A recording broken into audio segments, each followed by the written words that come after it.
As a child, though, I had a lot of experiences that came to mind as I was writing the book, and I integrated fictional accounts of some of those stories. And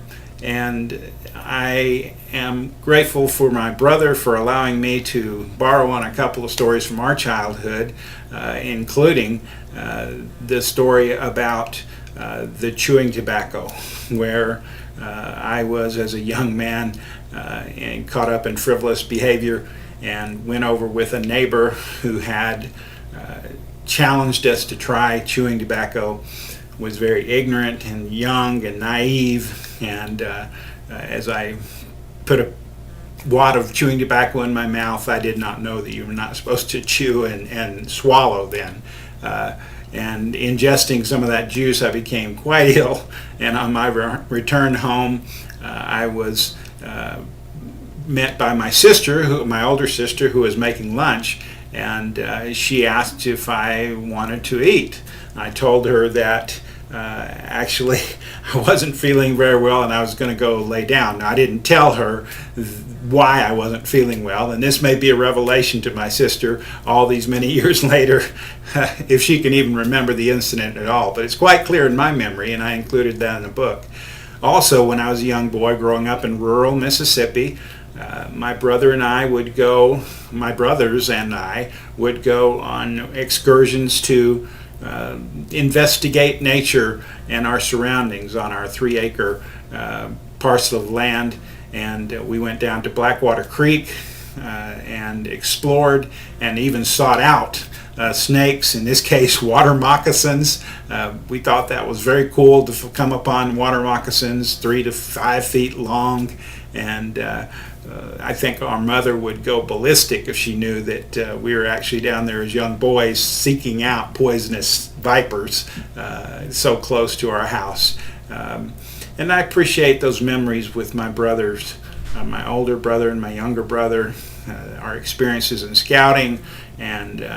the antics as youth, and some of the troubles that we had and trials. There's another story in the book where I'm in a football, or Jack Knight, and the character in Green Spin is in a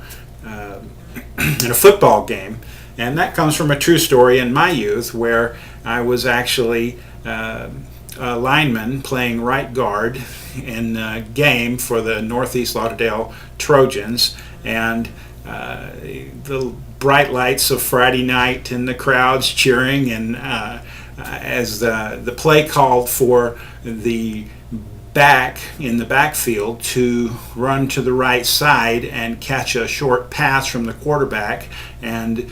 a couple of the linemen to pull from the line to block for that receiver as he went downfield, and of course scored a touchdown. But what really happened was the running back fell down in the backfield. He never did make it into position. The quarterback went back, and with pressure on from people rushing in to tackle him, I pulled from my position at right guard and went around the right end, but before going downfield, checked back to make sure my runner was behind me so I wouldn't be called for an infraction or be an illegal receiver downfield or whatever the call might have been. Well, when I turned around to look for my runner, I saw, instead of the runner who had fallen down in the backfield, I saw the ball coming at my head. The quarterback had thrown the ball to get rid of it, and it had traveled with a trajectory right towards my head. I reached up to bat it down, and I did that. But as soon as I did that, the crowd erupted in what they thought was almost a completed great pass, and in fact would have been an illegal receiver if I'd caught that pass. And when I got to the sidelines after that play, my coach let me know that. He was upset that I had tried to catch that pass in his mind. And I told him, no. The quarterback threw the pass, the running back was down, I just was batting it down from my head. But it looked like I was catching it, and I included a variation of that story in Green Spin, and it's one of those fun memories that I was able to incorporate into the life of Jack Knighton to help give texture to the story. I hope you enjoy it.